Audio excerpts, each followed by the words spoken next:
क्या हाल है दोस्तों।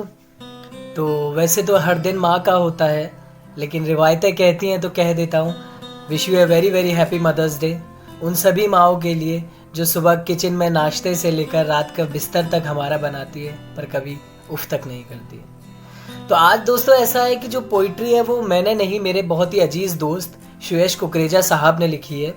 एक वाकया, एक कविता कह सकते हैं, जो उन्होंने अपने शब्दों में कही है अपनी माँ के लिए, उन सभी माँओं के लिए, इस दुनिया की सभी की माँओं के लिए। और मैं चाहता हूँ कि आप लोगों के सामने वो पेश हो। तो अगर आप लोगों को पसंद आए तो ये सभी माँओं को डेडिकेट कीजिएगा, ज़्यादा से ज़्यादा शेयर कीजिएगा। तो लिखा है, दर बदर की ठोकरें खाते हुए भटकता रहा मंदिर मस्जिद, पूछता रहा खुदा का पता, बस मिली मायूसी पर खुदा ना मिला।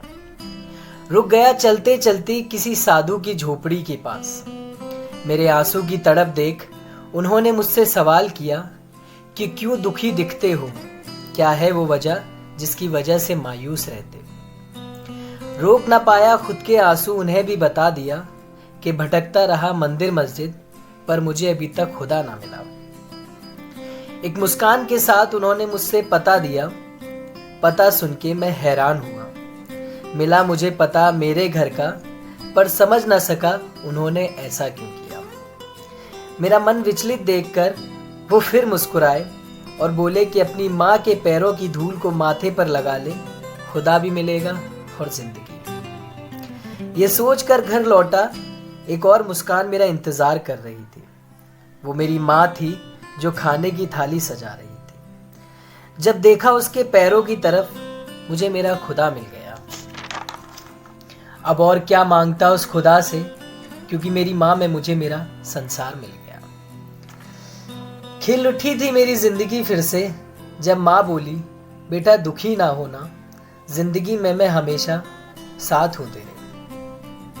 अब ढूंढूं ही क्यों मैं खुदा, जब खुदा है इतने पास मेरे। अपनी सारी ख्वाहिशें बेचकर मेरी माँ मेरे लिए जिंदगी खरीद रही थी। मैं ही भटकता बंजारा था जो भी खुदा से मांग रहा था। हाँ, मेरी माँ ही मेरा मंदिर है, मेरी माँ ही मेरी मस्जिद। नहीं चाहिए अब और कोई खुदा, मेरी माँ के रूप में मुझे सब कुछ मिला। मेरी माँ के रूप में मुझे सब कुछ मिला। लव यू माँ। तो वाकई में बहुत अच्छी बात कही है कि माँ के रूप में मुझे सब कुछ मिला, और खुदा ने भी सबसे बड़ा दर्जा माँ को दिया है। तो उम्मीद करता हूँ कि आप लोगों को ये कविता पसंद आई होगी, और जिन लोगों को पसंद आई है उसे ज़्यादा से ज़्यादा शेयर करें, लाइक करें, और मेरे चैनल को सब्सक्राइब करें आगे ऐसी कविताओं के लिए। Thank you. Happy mother's day once again.